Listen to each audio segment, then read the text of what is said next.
Hey guys, it's Tearless here. I am currently in the heart of Azeroth. As I look down here, you can see the Maelstrom from when Cataclysm, well, it was created a long time ago, but Cataclysm is the first time we actually got to see it in-game. The heart of Azeroth is actually the Shaman class order hall for World of Warcraft Legion, and I would like to bring you another class overview of a specialization in World of Warcraft Legion, looking at the Restoration Shaman. Um, as you can see right here on my back, I have the shield and the scepter, which is the artifact weapon for a Restoration Shaman. It's rather leaky. But overall, a Restoration Shaman has not changed very much. In this video, I'll be going over the abilities and the artifact, the beautiful artifact weapon, uh, for Restoration Shaman, and then in the next video we will be looking at the talents that will be coming for a Restoration Shaman in World of Warcraft Legion. Now, as I said, not really much has changed for Restoration Shaman. Blizzard did want to kind of move away from the chain heal spam nature of a Restoration Shaman, and for that they changed a lot of healing numbers. Stuff that I really don't go into. I usually go into the more concrete changes, spell, how the functionality changes, so you're not going to notice it that much. But so on I guess you should say on paper and on display, you will not see a huge difference in Restoration Shamans. Um, and truly in game, their playstyle has not been affected too much. So, with that being said, I'm going to go through the removed abilities, the changed abilities, and the new abilities, and then after that, I will be going into the artifact weapon and what the artifact weapon can provide a Restoration Shaman in World of Warcraft Legion. So, I'm in the beautiful water section of this class order hall, and there's healing training dummies here, if I decide to use them, which I will. And we'll go ahead and get straight into the remove talents. I do this removed, change, then new specifically so you can see what you have lost and then see how things are changing so that you can kind of get an idea of how the new Restoration Shaman will look. In all honesty, I do feel like the new Restoration Shaman will be more beneficial to PvPers and less beneficial to PvEers, just in how it's changed. So let's go ahead and get straight into it. First of all, Ascendance has been removed. That was kind of like your Uber ability that turns you into a Water Ascendant. It is now going to be a talent, so we will get to that in the next episode. The Capacitor Totem has been removed. The Earth Elemental Totem has been removed. I believe that is just for Restoration Shamans. That is not across the board. Elemental Shamans and possibly Enhancement Shamans, just Elemental Shamans, still have access to that Earth Elemental Totem, but Restoration Shamans did lose the ability to that. Now this is a huge one. Earth Shield has been removed from Shamans. That's probably the biggest change for Restoration Shamans. I was about to say Elemental there. This is the biggest change for Restoration Shamans, not having the dirt shield around you. It is available in PvP.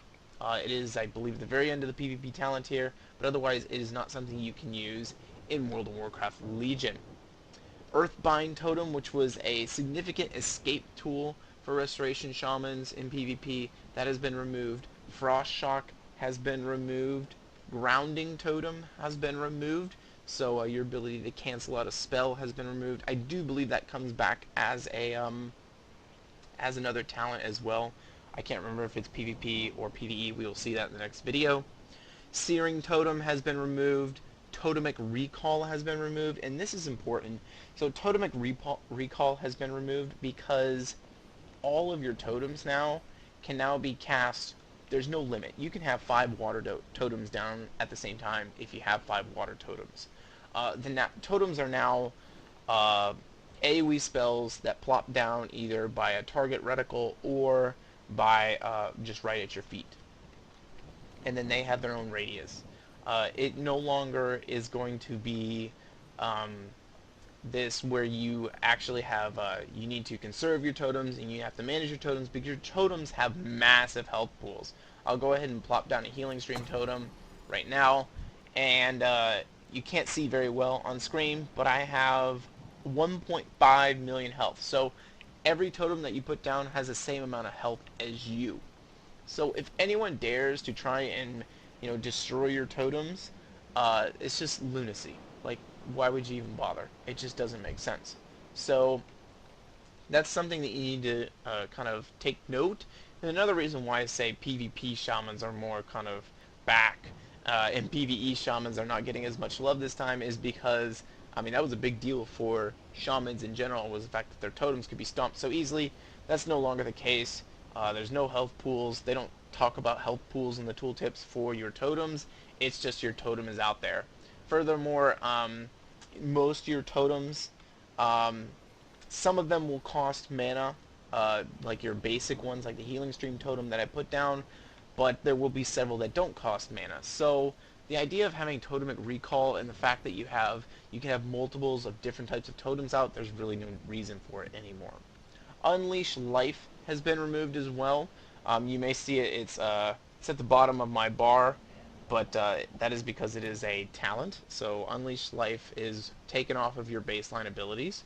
Water Shield has been removed, so your mana regeneration has been removed out of that. Grace of the Air has been removed. Nature's Guardian has been removed. Rushing Streams has been removed. Telluric Currents has been removed. That was the passive that reduces the mana cost of several of your damaging abilities. And then Purification has been removed. Those last 5 being passives that were once a part of a Restoration Shaman. All of those have been removed from the game. So, it feels kind of gutted, but for the most part, your main spells are still there. You still got Healing Wave, Riptide, Healing Rain, Chain Heal. Those are still there, but you did lose a lot. There is no doubt about that. So, let's look into the changed abilities, so you can see how Restoration Shamans have changed a little bit. First, we have Astral Recall, which really doesn't doesn't really say much for the playstyle of Restoration Shaman, but its cooldown has been reduced by 5 minutes to a 10-minute cooldown from 15. Chain Lightning has had its range increased from 35 to 40 yards. Flame Shock has had a mana cost added of 33,000. Now that is kind of due to Telluric Currents being gone. So Blizzard really wants you to kind of be cautious of your mana, whereas most of the classes, mana is not too much of a concern. Mana scales linearly. For healers, your mana is going to scale exponentially like it does for your health pool. So I have 1.1 million mana, as opposed to, most of the classes, I believe my Boomkin had 220,000 mana. That was it. So there's a big difference in mana for the healers than compared to everyone else. Your Ghost Wolf, before we leave Flame Shock, its range has been increased from 25 yards to 40 yards. So once again, giving you back your range on a lot of these abilities. Ghost Wolf costs no mana now, and its movement speed cannot be reduced below 100%. I believe that was in the game in some form or another, whether it be talent, different spec, or it may have already been on Restoration already, but it's actually in the tooltip now. Healing Stream Totem. The damage reduction from elemental damage has been removed, so Healing Stream Totem used to reduce, I believe, your earth, fire, air damage, nature damage. That's all been removed. So it's just, pulling up the tooltip here, it's just straight healing now. Hex has been changed, its mana cost has been removed, and its cooldown has been reduced from 45 to 30 seconds. Lava Burst has been changed in that Flame Shock no longer increases damage. Flame Shock is now required for a critical hit. It now has a 13.2k mana cost, which comes from Telluric Currents being gone, and its range has been increased from 30 to 40 yards. So basically, Lava Burst is kind of going back to the way it was a long time ago. They changed it initially for I believe I remember them saying that it was Blizzard said it was a quality of life change to no longer have to have Flame Shock required for the critical hit, and they've now backpedaled on that. So, not sure why they did it, but that is the new Lava Burst. Lightning Bolt, its range has been increased from 30 to 40 yards, so any of your 30-yard abilities, 40 yards is now the baseline. Water Walking, mana cost removed. Wind Shear, Range increased from 25 to 30 yards, and its mana cost has been removed. And Reincarnation, which is a pretty big deal for shamans, can now happen every 20 minutes, excuse me, instead of 30. So not too many changes there for Restoration Shaman, and honestly, really not much affecting their healing ability. There are 3 new abilities for a Restoration Shaman. One of them is a passive in Lava Surge, which is something that Elemental Shamans are kind of exclusive to. It used to be, I believe, other specs of Shaman used to be able to have it, and now they don't. They didn't after I believe it was Warlords of Draenor, and now they have it back. So Lava Surge is back. Flame Shock, damage over time, has a 15% chance to reset the remaining cooldown on Lava Burst and cause your Lava Burst to be instant. So they're giving kind of some DPS back to a Restoration Shaman, which I know PvEers don't want to hear because they really don't care about something like that. Other changes to other brand new abilities for Restoration Shaman. You have Astral Shift. Shift partially into the elemental planes, dealing 40% less damage for 6 seconds. Once again, this is, I believe, another ability that was in the game some way or form, was taken out and brought back in. So now you have it. And then lastly, we have Ancestral Vision, which is something that all healers will have, and it is your mass raid heal. And this is only available to healers now. So before, anyone could do a mass resurrection. It's not the case anymore. Now everyone has this mass resurrection, and I do not believe it leaves a debuff anymore. I believe now anyone can be mass rezzed at any point in time as long as you have a healer to be able to cast it. So that is it for a Restoration Shaman and their abilities. There's very little to talk. Most of the stuff is still the same. Really, there's not much that has changed for Restoration Shaman. Not even their effects or anything has been changed. I will say almost all of the abilities have had mana cost increases across the board.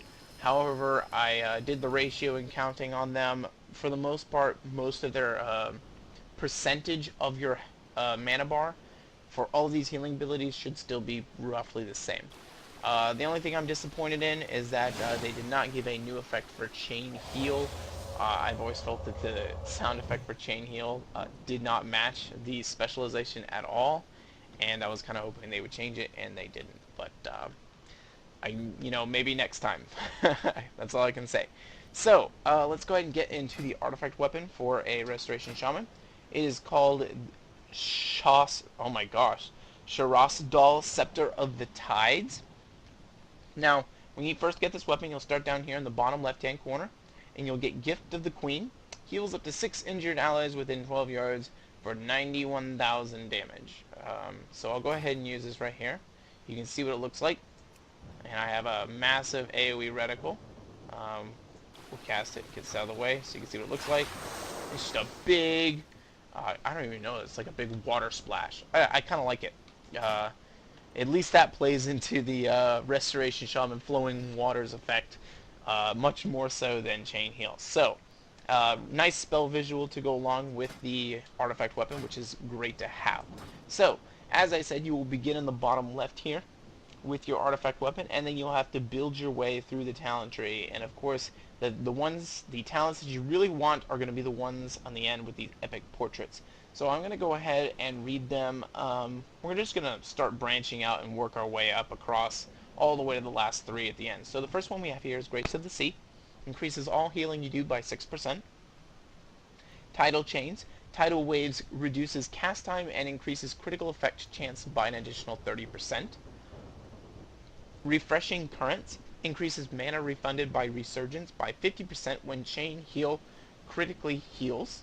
If you have forgotten what Resurgence is, it is a passive all the way at the end here. Your direct heal criticals refund a percentage of your maximum mana, 1% from Healing Wave. It's different percentages for different abilities. So that's still in the game. It's on live. Still there. You have Buffeting Waves. Increases healing done by Healing Wave and Healing Surge by 15%. I did not test to see if Healing Surge is any different. I believe that is close to the same. They may have changed the color effect off of it, but it's close. We have a Pull of the Sea, increases healing done by Riptide by 15%. We have Ghost in the Mist, reduces all damage you take while Ghost Wolf is active by 3%, increasing by another 3% every 1 second, stacking up to 6 times and lasting 6 seconds once fully stacked. Let's see if it shows that here. Yes, you can see right here, Ghost in the Mist. You can see the percentage going up until it hits 6%, and then it will last 6 seconds, go down, and then should restart. Yep. Oh no, it does not restart. So you'll have to shift in and out of Ghost Wolf form to get to that. So I don't know if that's a bug or that's intended, but take note of that. We are still 2 months away from the live, at least 2 months away from the live patch where these changes go live. Caress of the Tide Mother, excuse me. Casting Healing Stream Totem reduces all damage you take by 10% for 10 seconds. You have Wave Crash, and I'll go ahead and show this real quick. We'll just go ahead and use a Healing Stream Totem right here. You can see it right there. Pops up as a debuff. And you can see a Healing Stream Totem hitting these targets. Look at the nice spell visual effect that shows targets being hit by that. I really do like that. That's kind of a little change to what it is on live. You have a Queen Ascendant. Your direct heal criticals reduce the cast time of your next heal by 15%. You have Wave Crash, increases the rate at which Healing Stream Totem heals by 30%. Servant of the Queen reduces the cooldown of Reincarnation by 10 minutes, so there's where the 10 minutes off from Reincarnation comes from. After using Reincarnation, you take 80% less damage for 6 seconds. We have Floodwaters, increases the critical strike chance of Chain Heal by 10%. You have Sense of Urgency, increases all healing you do during Bloodlust/Heroism by 25%. You have Empowered Droplets, increases healing done by Healing Rain and its critical strike chance by 6%. And then we have the 3 major ones. The first being Tidal Pools. Riptide has a chance to summon a Tidal Totem at the target's location, which heals nearby allies for 32,000 over 6 seconds. So we'll see if this actually works here. Oh, there it is right there. So you can see the Tidal Totem right there. That's really cool. Glad I got that on the first try. I would have been sitting there spamming Riptide for a while. You'll have Cumulative Upkeep. Every time your Healing Tide heals an ally, that ally gains 10% increased healing received from your Healing Tide, stacking up to 10. So I'll go ahead and use this right here so you can see. And you'll see the debuff, not the debuff, the buff going up. And just to demonstrate, I can have 2 Healing Totems now. You can see both of them there. Now healing, and the Healing Tide went away, but now you can have 2 Healing Totems at the same time.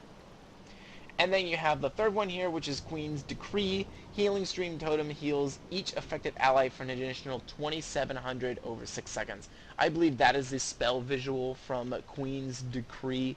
I really like it.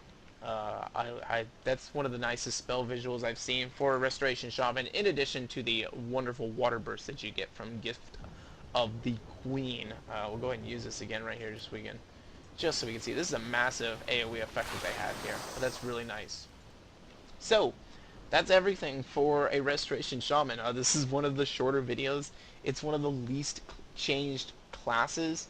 Like I said, I usually don't go into the specific numbers because Blizzard really likes to change those numbers all the way up until the game actually releases on August 30th. But let me tell you that the intent is for Chain Heal to be less the focus of a Restoration Shaman. Instead, make it Riptide and Healing Wave to be more of the focus on how you heal, and Healing Surge, excuse me, on how you heal in Warlords of Draenor. World of Warcraft Legion. I'm getting tongue-tied here. So, while this video may have been pretty disappointing if you're a big fan of Restoration Shaman, I will tell you that the talent trees are loaded. So many different totem options. If you look down here on my bar at the top, from Healing Surge to the left are all totems. At least half of them come from the talent tree. So There's a lot of different totems that you can have and different healing aspects that are added in the talent tree. So while the base kit for Restoration Shaman has really, it's literally the most unchanged of any specialization I've gone into so far. Uh, I promise you that the talent tree will be at least somewhat loaded, so you can actually see a little bit more there. So that's everything for Restoration Shaman. I hope you guys enjoyed this video. Stay tuned for the second part in which we will look at the talents and PvP talents for Restoration Shaman. So I will see you guys later. Tearless out.